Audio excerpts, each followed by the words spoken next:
be asked to read some of my poetry to you this morning, and grateful to you for being here to listen to it.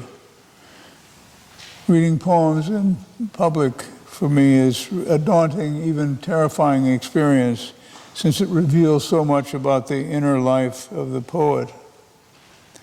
So what are poems anyway, and why write them? The answers to these questions are complex and must be different for every poet.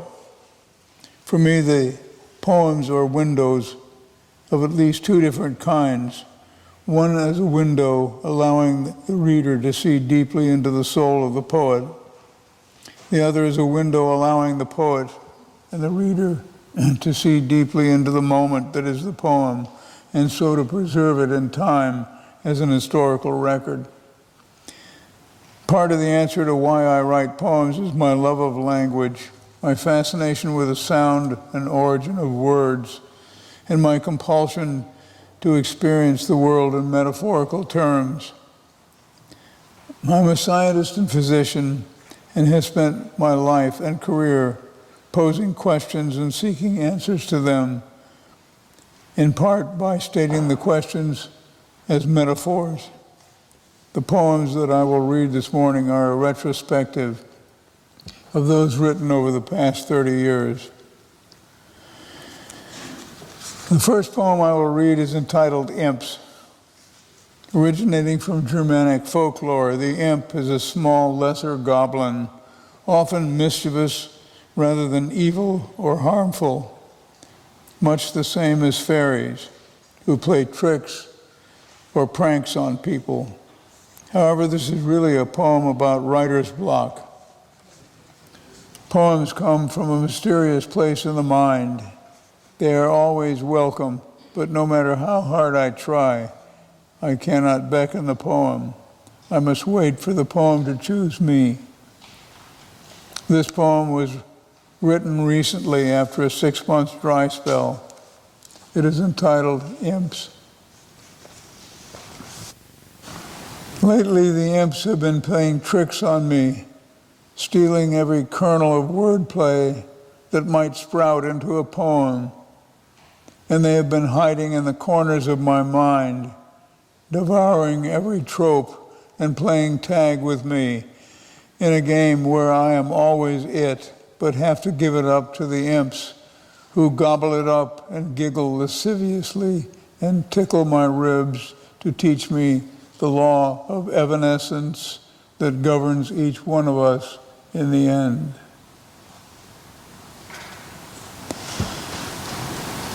I've always been fascinated by cosmology and quantum mechanics. I read about these topics as much as I can, but I must confess that my understanding of them is limited by my very limited knowledge of higher mathematics, which is the basis of all our concepts on the structure of the universe and subatomic matter. So I turn to poetry to express my wonder. The last line in the poem is attributed to my friend, Tom Schoonmaker. This poem is entitled Dark Matter.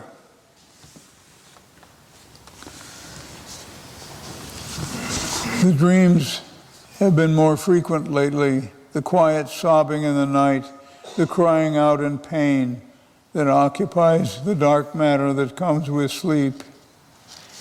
There is dark matter of a different sort. Well, maybe not so different, that cosmologists tell us makes up 22% of the universe, with 74% being dark energy.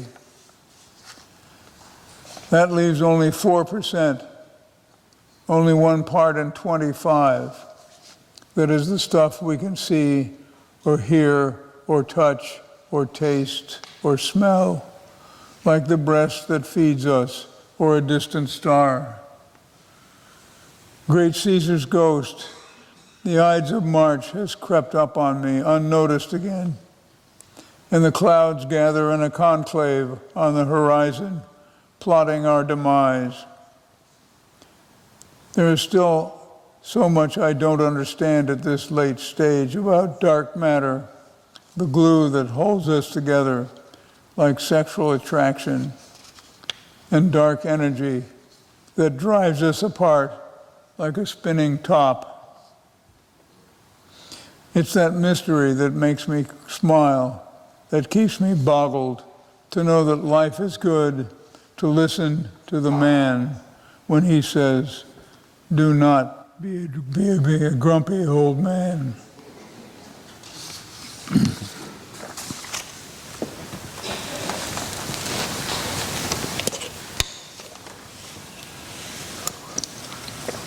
It's not gin.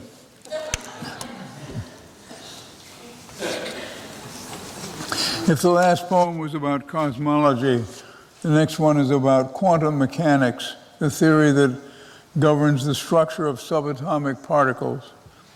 It is entitled Home. Randomness is the enemy of order, saith the physicists, and yet quantum particles can be here and there at the same time, taking random walks in space to make order out of chaos. Just yesterday, all was gray, and yet tonight, the thin sliver of the new moon's smile against the electric blue of dusk has grown into a wide grin as the incandescence of daffodils shines against the black earth. See how the forsythia trembles in ecstasy each time a bird shuttles from the feeder in a shudder of quantum weirdness, making me glad that of all the possible universe, this is my chosen home.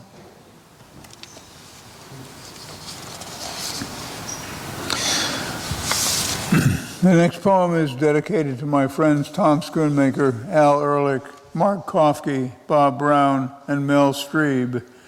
Since it is with them that I experienced the events described in the first half of the poem, set in the woods on a mountain in northern Vermont, where we hiked together in September 2003. In the second half, the poem morphs into a series of questions posed by the Aboriginal people of Australia. The poem is entitled Shadows.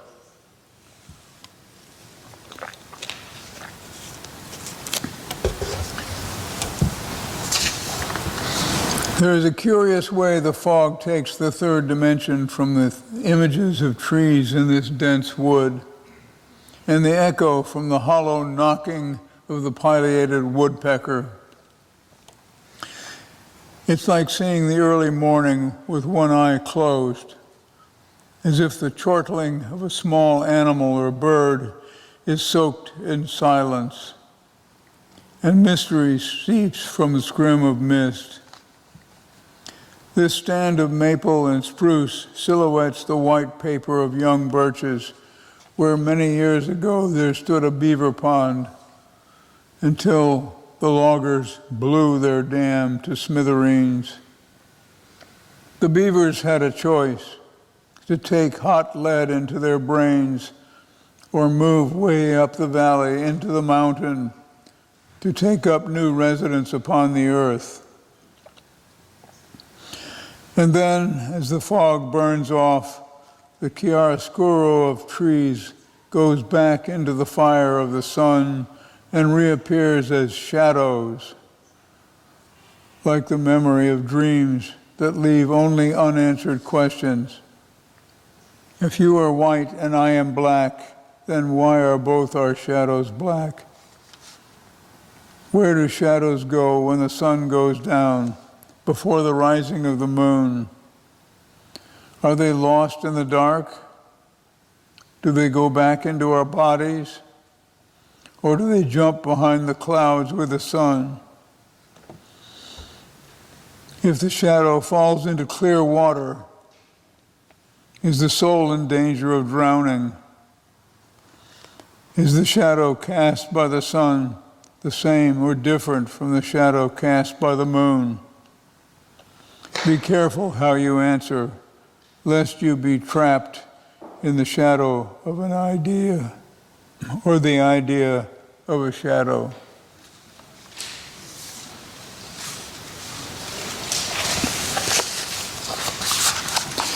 Here's another poem about fog. It was written when we lived on Horter Street in Westmount area, around the corner from this church. It is actually a series of 9 numbered poems, 4 of which are examples of the short Japanese poetic form referred to as haiku. Haiku traditionally evoke images of the natural world and are characterized by 3 lines, the first and third of which have 5 syllables, and the second of which contains 7 syllables. The poem is entitled Fog After Snow Between Christmas and the New Year, What the Fog Taught. 1.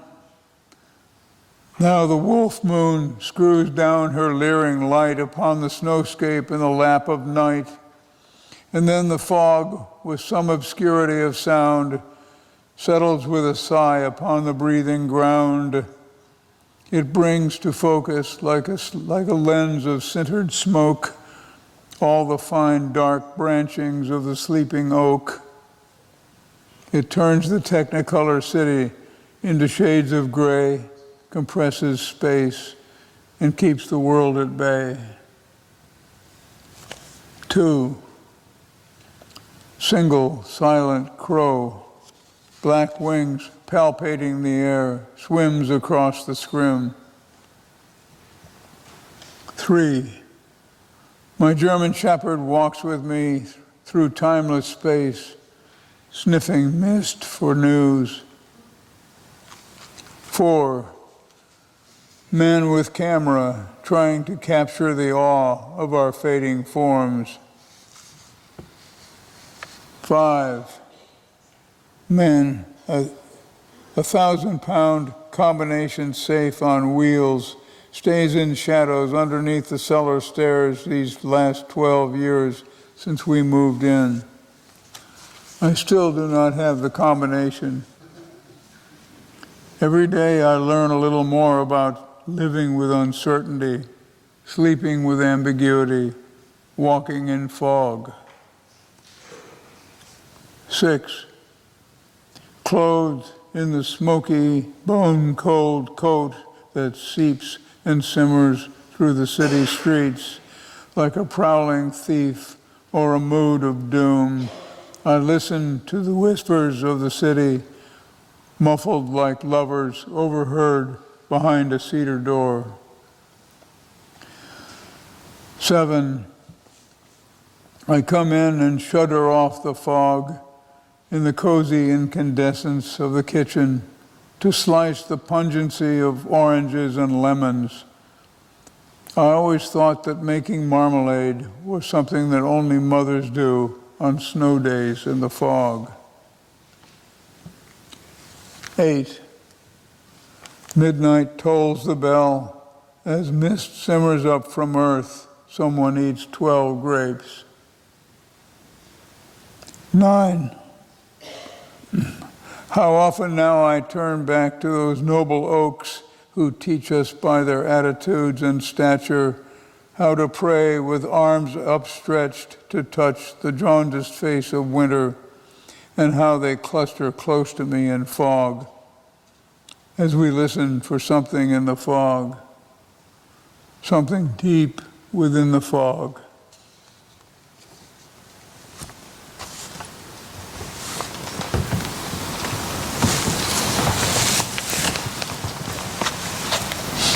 The next poem I will read is entitled Ode to Ignorance. It was inspired by an essay I once read by an author whose name I have forgotten in praise of ignorance.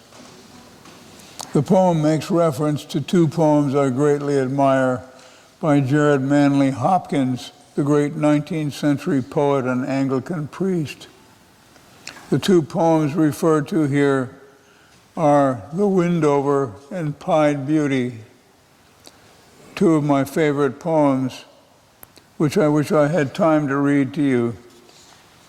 Here is a poor substitute, Ode to ignorance. I yearn for reverence so I could write the wind over, dream on, the finest crafted of all poems. Instead, I am blessed with ignorance, which makes the bear fish in summer and sleep all winter. I am more bear than priest, searching for berries, each one a meager feast, a mere morsel of truth. Curiosity killed the cat, even the one with 9 lives, looking for who knows what out of ignorance, not bliss. Take my neighbor's cat called Bentley, a Burmese, I think, who stuck his curious nose into any stranger's face, including Gilead, the dog next door, who was adept at killing groundhogs, raccoons, possums, squirrels. This was a dangerous place to be, but somehow he got away with it, so far. Somehow, so far, so have I. Without ignorance, I fear there can be no curiosity. Without curiosity, I swear there can be no questions. Without questions, there are no answers. Without answers, there is no knowledge. No knowledge, naught but ignorance. No ignorance, no truth. No truth, no beauty. So I sing my song in praise of ignorance, the next best thing to pied beauty.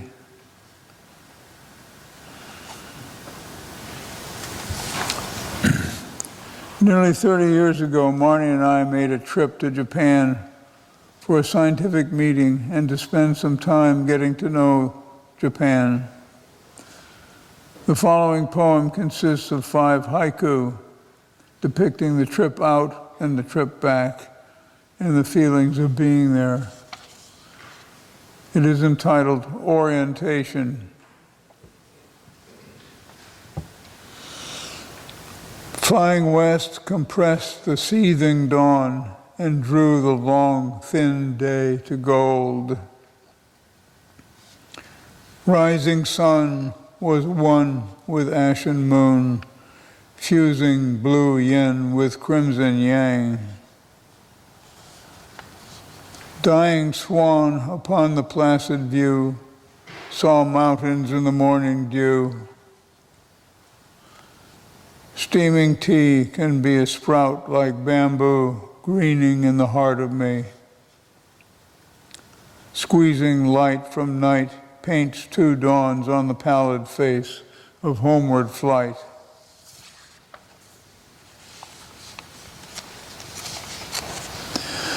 In addition to the 1st of January, another new year we celebrate occurs in the days preceding Rosh Hashanah, a time of introspection and repentance, and the subsequent Jewish festival of Yom Kippur, the Day of Atonement. These are the Jewish high holy days, which are some of the most meaningful and spiritual to me of our religious calendar, in part because, as a member of the choir, I am able to participate in the performance of the beautiful Hebrew music that characterizes these holidays. It is during these holidays, on September 10th, 2001, that I was inspired to write the following poem entitled Atonement.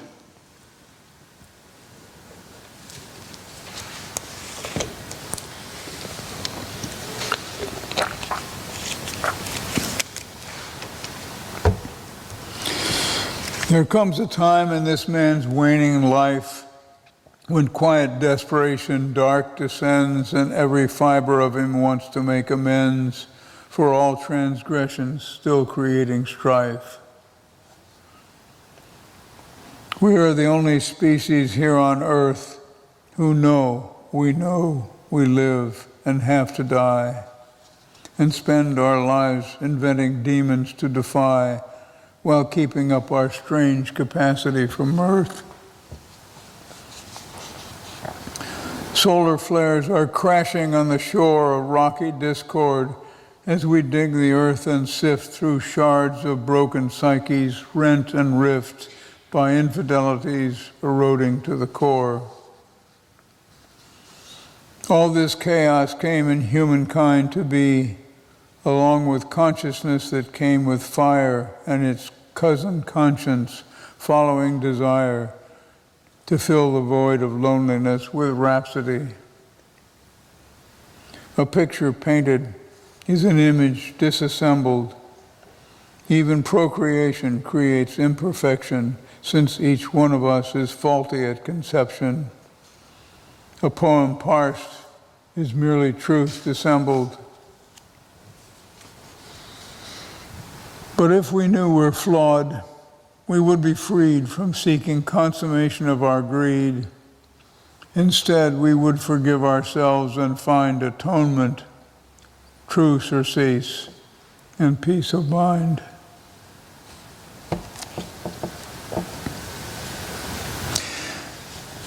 I'm going to read a poem entitled The Clown, which was inspired by two people to whom the poem is dedicated.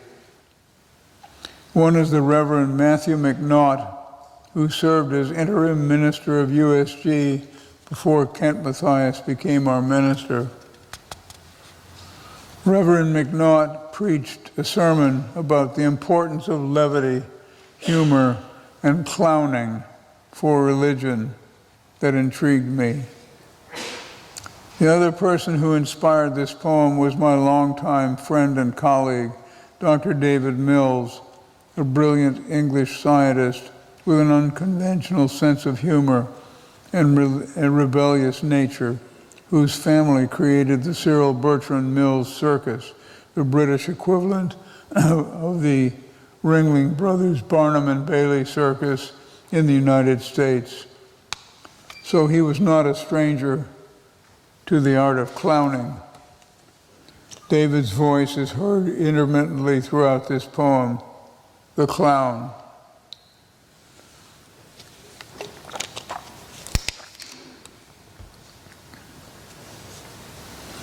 He sidles over to me on a sun-drenched noon, obliquely and with an indirectness of purpose, as if to say, "Don't be so serious about all this. I only want to make you laugh and cry in the same exhalation." He beseeches me with his huge incarnadine lips, the color of living flesh, and rouged cheeks bleeding with pathos into his dead white face. "Take it upon yourself to don my outside shoes, silly suit, and apple-red nose, and play the only one able to poke fun at the king and keep his head." His deep-set, darkly circled eyes mime his story. "As soon as I was born, I slipped into my harlequin skin, like a fool riding backwards on an ox or an ass, or a coyote playing the trickster. He entangles me with daydreams, embellished with grace, holding up his magic mirror so I can see myself saying, 'Verily I say unto you, except as you become a holy fool, you shall not enter the kingdom of life.'"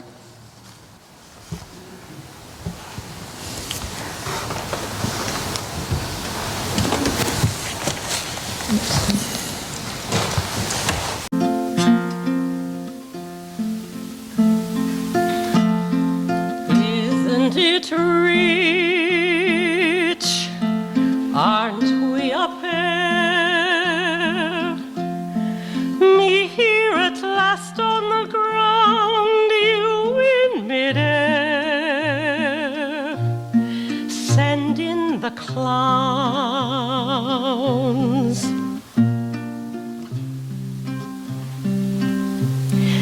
Isn't it bliss?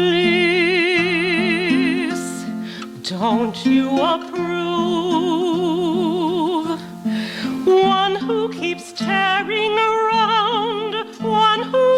can't move.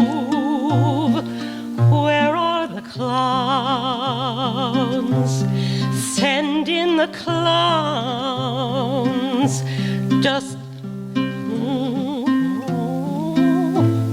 Just when I've stopped opening doors, finally knowing the one that I wanted was yours, making my entrance again with my usual flair,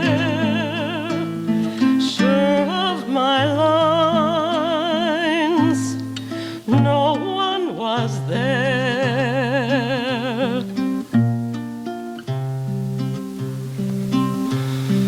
Don't you love farce? My fault, I fear. I thought that you'd want what I want. Sorry, my dear. But where are the clowns?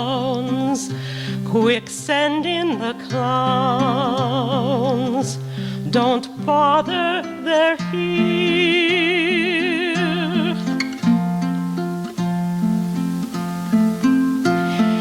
Isn't it rich?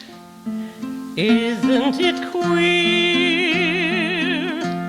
Losing my timing this late in my career.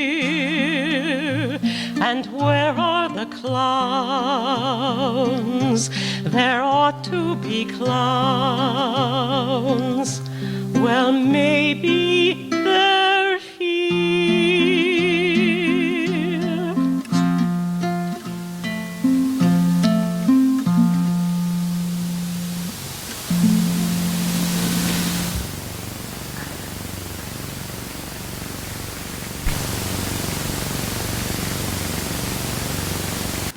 That song perfectly captures the sad part of the dual nature of clowns.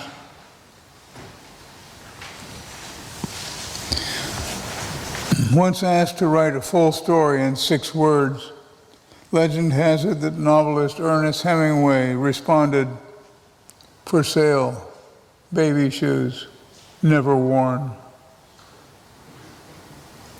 In the spirit of simple yet profound brevity, the online magazine Smith asked readers to write the story of their own lives in a single sentence.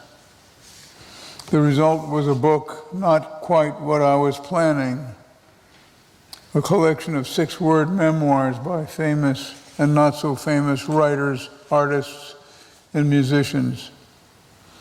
I heard it reviewed on NPR. Their stories are sometimes sad, often funny, and always concise.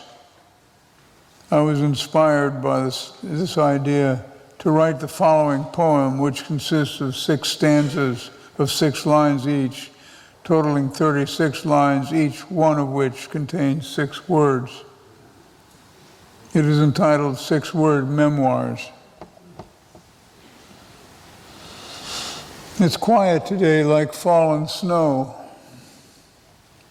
2 swans swimming, ballerinas on ice. Aphorisms go straight to the mind. Stories are written upon the heart. Stories are the stuff of life. Tell your story in 6 words. 6 by 6 is 36. My son's the world's best father. It takes one to know one. Thus spoke my good friend Charles. Time flies when you're having fun. Clocks hurry when you're growing old. My father was my role model. Why did he die so young? Dogmatism, the province of small minds. The mother of love is lust. My life is a conditional clause. There are more yesterdays than tomorrows. All the rivers flow into oceans. Bless the beating of my heart. Curiosity is the aphrodisiac of science. Fraud is the unforgivable cardinal sin. Dreams of science happen every night. Why did I retire so soon? Red-tailed hawks praying for fodder. These vapor trails happen every day. My father was a great surgeon. He gave hearing to the deaf. Music is the soul of life. Medicine and science are my touchstones. Without my touchstones, I am lost. Many men over 70 get depressed. What I need is new touchstones. Maybe music is my new touchstone. Perhaps poetry is my new touchstone. Mountain climbing and skydiving, not.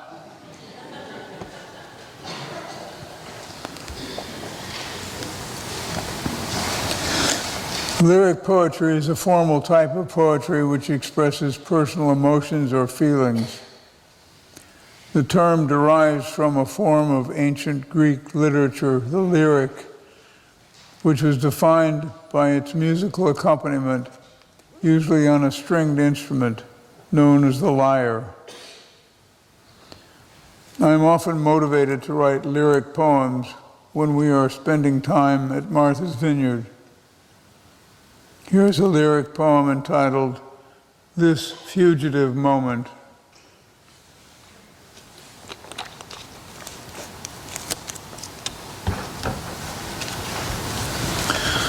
Shine dawn light, split the ribcage of the marsh, and let all the tongues of wind and tide lick its heart in a bright rage.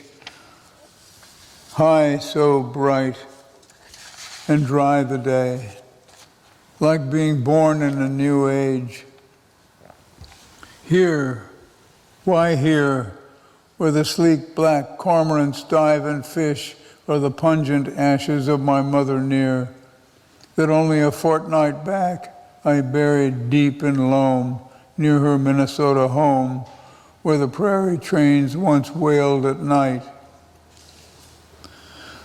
Blue, so blue, the water and the sky, and green, the essence of it, the scrub oaks that lean into wind and beach grass that leans awry in its travail and ecstasy of being.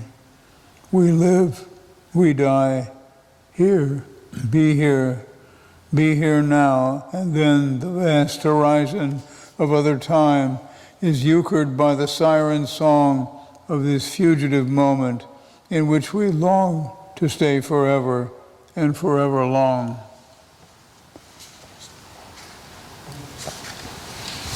Finally, here's another lyric poem entitled "This Day." The swell and fade of this astonishing spring day is an anthem for the stars, the seasons in my life.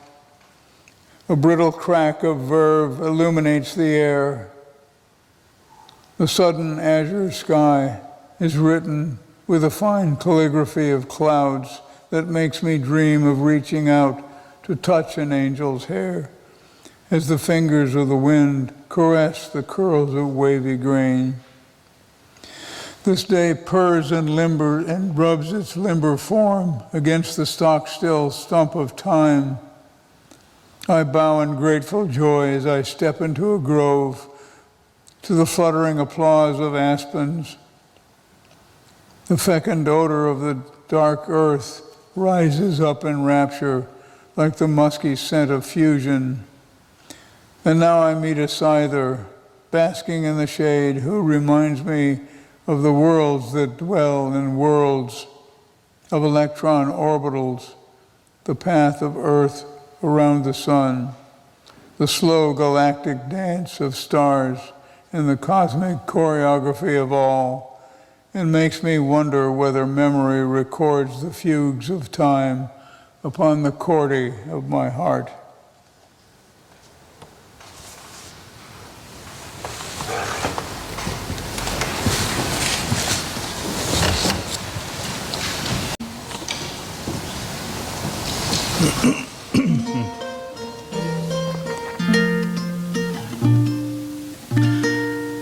There's a bright golden haze on the meadow. There's a bright golden haze on the meadow.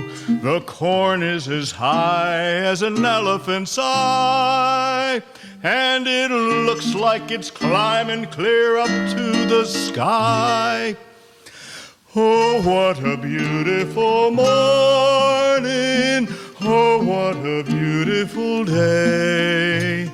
I've got a beautiful feeling.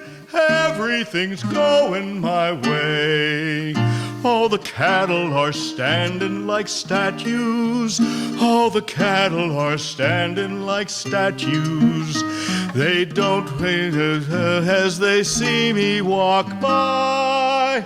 But a little brown maverick is winking her eye. Oh, what a beautiful morning. Oh, what a beautiful day. I've got a beautiful feeling. Everything's going my way. All the sounds of the earth are like music. All the sounds of the earth are like music. The breeze is so busy it don't miss a tree. And the old weeping willow is laughing at me. Oh, what a beautiful morning. Oh, what a beautiful day. I've got a beautiful feeling. Everything's going my way. Oh, what a beautiful day.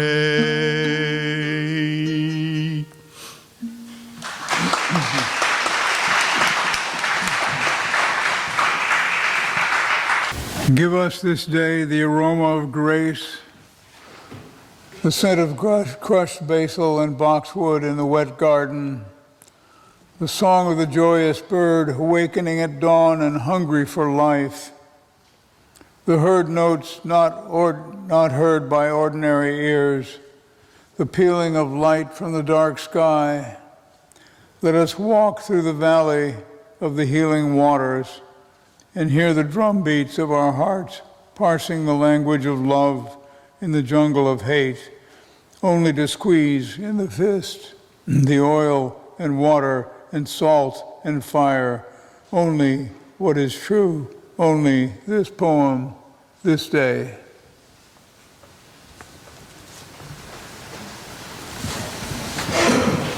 I defy any cloud to appear in the sky, dare any raindrop to plop in my eye on a wonderful day like today. On a wonderful morning like this, when the sun is as big as a yellow balloon, even the sparrows are singing in tune. On a wonderful morning like this. On a morning like this, I expect everybody to follow love and goodwill. Let me say furthermore, I'd adore everybody to come and dine. The pleasure's mine and I will foot the bill. May we take this occasion to say that the whole human race should go down on its knees and show that we're grateful for morning like these, for the world's in a